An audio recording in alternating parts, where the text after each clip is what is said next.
தெலுங்கானா முன்னாள் ஆளுநர் தமிழிசை சவுந்தரராஜனை மத்திய உள்துறை அமைச்சர் அமித்ஷா விழா மேடையிலேயே கண்டித்திருக்கிறார். அதன் காட்சிகள் வெளியாகியிருக்கிறது.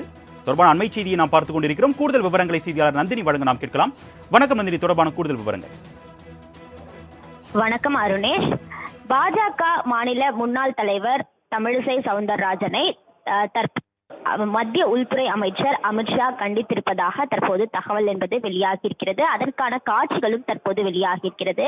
தெலுங்கானா முன்னாள் ஆளுநர் தமிழிசையை மத்திய உள்துறை அமைச்சர் அமித்ஷா மேடையிலேயே கண்டித்திருக்கிறார். சந்திரபாபு நாயுடுவின் பதவியேற்பு விழா என்பது விஜயவாடாவில் நடைபெற்று வரக்கூடிய நிலையில் அந்த நிகழ்ச்சியில் பங்கேற்றிருக்கக்கூடிய மத்திய உள்துறை அமைச்சர் அமித்ஷா மற்றும் தமிழிசை ஆகியோர் நேருக்கு நேராக சந்தித்து மரியாதை நிமித்தமான வணக்கங்களை தெரிவித்துக் கொண்ட போது தமிழிசை சவுந்தரராஜனை அமித்ஷா அழைத்து கண்டித்திருக்கக்கூடிய அந்த காட்சிகள் தற்போது வெளியாகி இருக்கிறது. இதை பொறுத்தவரையில் பார்த்தோம் என்றால் ஏறக்குறைய சமூக வலைதளங்களில் பாஜக மாநில தலைவராக இருந்தபோது கட்சி வளர்ந்தது என மாறி மாறி அண்ணாமலை மற்றும் தமிழிசை இடையே வாக்குவாதம் என்பது சமூக வலைதளங்களில் ஏற்பட்டது. குறிப்பாக பார்த்தோம் என்றால் மக்களவை தேர்தலில் பாஜக தோல்விக்கு மாநில தலைவர் அண்ணாமலை எடுத்த தவறான முடிவுதான் காரணம் என தமிழிசை சவுந்தரராஜன் வெளிப்படையாகவே குற்றம் சாட்டியிருந்தார்.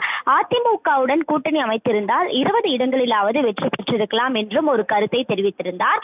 மேலும் அண்ணாமலையை பொறுத்தவரையில் தன்னை தரக்குறைவாக விமர்சிப்பதை நிறுத்திக் கொள்ள வேண்டும் எனவும், இல்லாவிட்டால் விபரீத முடிவுகளை சந்திக்க நேரிடும் எனவும் எச்சரித்திருந்தார். தமிழிசையின் கருத்திற்கு ஆதரவாக பாஜகவினுடைய மூத்த நிர்வாகிகள் மற்றும் அவரை சார்ந்தவர்கள் தொடர்ச்சியாக கருத்துக்களை தெரிவித்து வந்தனர். இதன் காரணமாக இருவருக்கும் இடையே தற்போது மோதல் போக்கு நிலவி இருக்கக்கூடிய நிலையில் பாஜகவில் உட்கட்சி மோதல் நிலவி வருவதாக தொடர்ச்சியாக சமூக வலைதளங்களிலும் கருத்துக்கள் பரவி வருகிறது. இந்த நிலையில்தான் விஜயவாடாவில் சந்திரபாபு நாயுடுவின் பதவியேற்பு விழா என்பது தற்போது நடைபெற்று வருகிறது. விழா மேடையிலேயே தமிழிசையை மத்திய உள்துறை அமைச்சர் அமித்ஷா அழைத்து கண்டித்திருப்பது குறிப்பிடத்தக்கது.